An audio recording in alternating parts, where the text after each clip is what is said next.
There's multiple moments in the most recent Pro Tour final Strixhaven where both players are sitting at the board asking the question, what is actually happening here? Yeah, but this triggered just...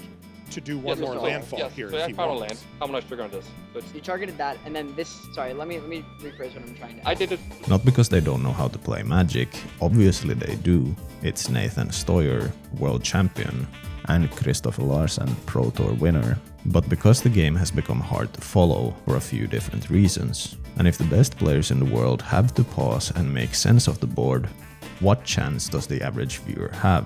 A few weeks ago I made a video about why old Magic is hard to watch, and the point was simple.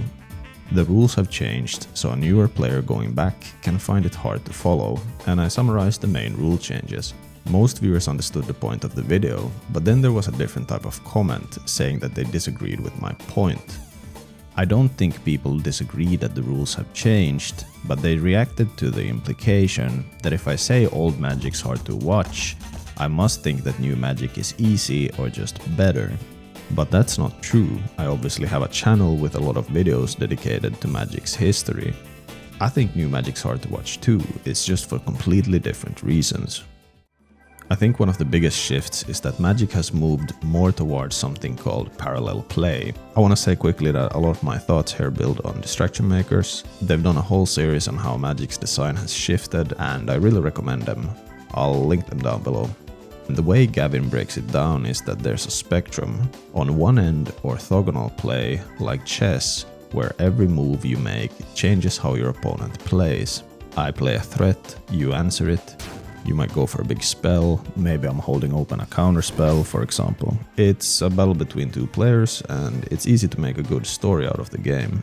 On the other end, you have parallel play. This is more like solitaire, where both players build their own engines side by side. They have a lot of synergies, triggers, counters, tokens, etc. Here comes World Wagon. Trigger.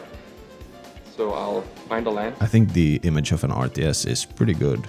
You sit in your base, you build your economy, your opponent builds theirs. Sometimes it ends in a big all-out battle, and sometimes one player just falls behind and resigns. Hera, 142 villagers. We have 87 total from Leary, 80 villagers, and Hera claps back. And Gavin's point is that Magic has always lived somewhere in the middle of that spectrum, but lately it's been sliding towards parallel.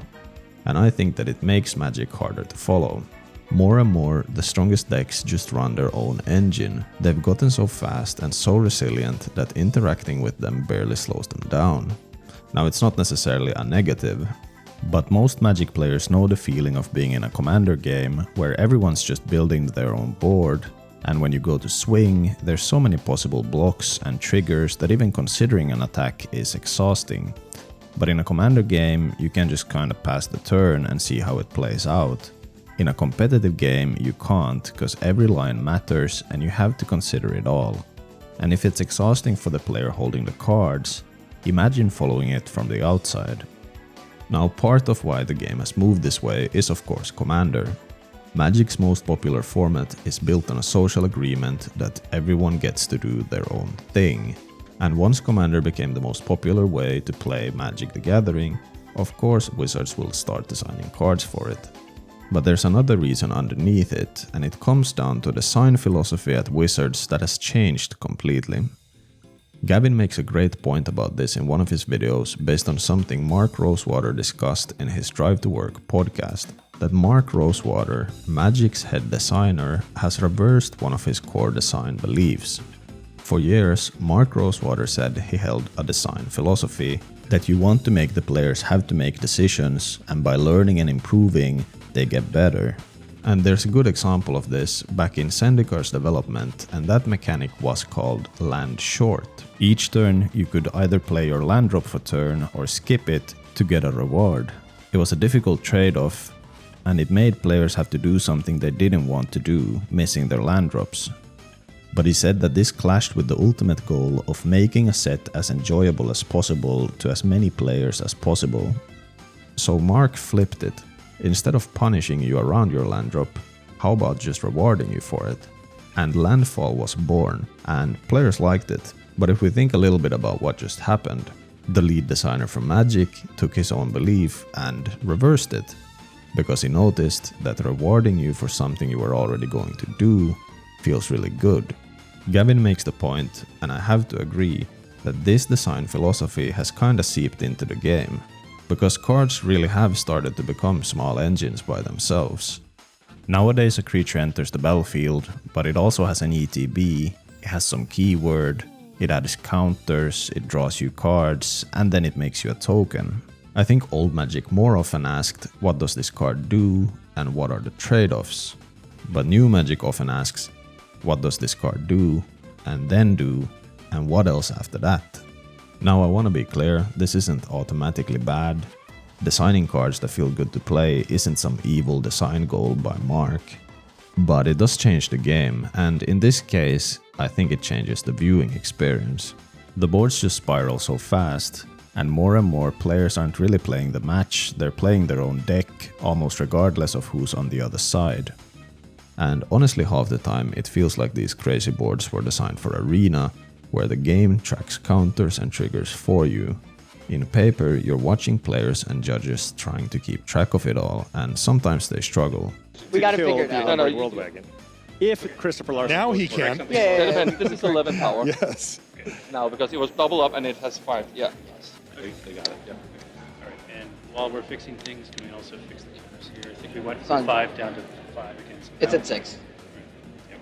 Thank you. Oh, we're now. A lot of times they. Now there's another problem on top of this, which is how much you need to know to be able to follow the game. Standard used to be tight. Most recent sets, 2 years, and a card pool you could kind of understand. But then in 2023, it went from 2 years to 3 years. And on top of that, sets today release at an insane pace. The amount of cards in Standard has really exploded. Of course, a format like Modern still has a bigger card pool, but it sits still. The top decks are established, and when a new set comes out, it usually doesn't do any dramatic changes. You already roughly know what is happening in the format. Standard is different. It churns, and each new set has a large impact on it, which means you get the worst of both worlds in my opinion. It's too big to fully learn, but it's also moving so fast you can't really learn it once and just stay up to date. And then of course there's the cards themselves. Modern cards just do more. The text boxes have gotten really dense, and it's really these two things together that's the problem. The card count went up, but at the same time the complexity per card went up. So it's really just a lot to keep up with. And understanding the board visually is harder also when each card has alternate arts, special frames, and Universes Beyond I think really has started making cards look quite different. Older viewers of the channel know I'm not the biggest fan of Universes Beyond, but if we set all of that aside for a second, there's one aspect of it I want to talk about here. Putting a famous character on a card forces the card to be complicated. If you think about it, a random background soldier in an in-universe set can just be a 2/2 with vigilance because nobody expects more from it. But if you're turning a famous superhero into a magic card, someone with signature powers and iconic moments, all of that has to be represented on the card. This usually means abilities, plural. And this again points the game in the direction I've been talking about. More text, more to track, but now there's nothing simple to break it up because every card is a main character. To tie it all together, there's one more reason I want to discuss why new Magic is hard to follow, and it's about the metagame specifically. Part of what makes watching a competitive game good is knowing the story going in. Who's favored in a matchup, what's top tier, and what's built to counter it. I think that's what makes a good story.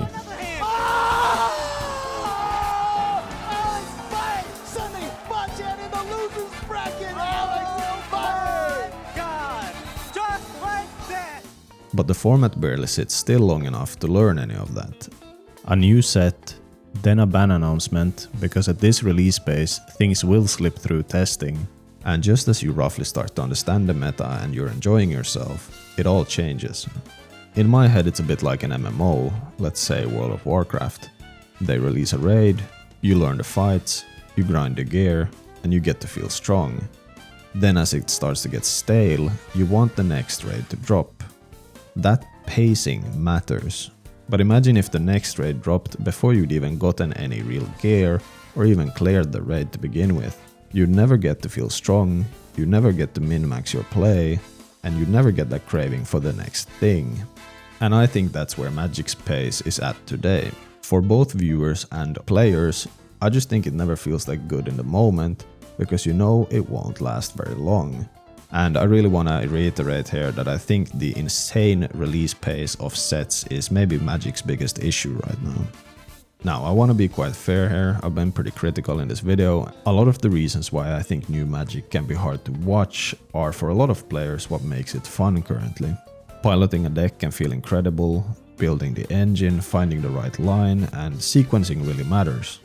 And of course, not all decks are built this way. Control still lives on, and I really enjoyed playing 4-color Control recently. The meta churn has an upside too. The format doesn't enter these long slumps, and if you have a lot of time and money to spend on Magic the Gathering, you're getting more content than ever.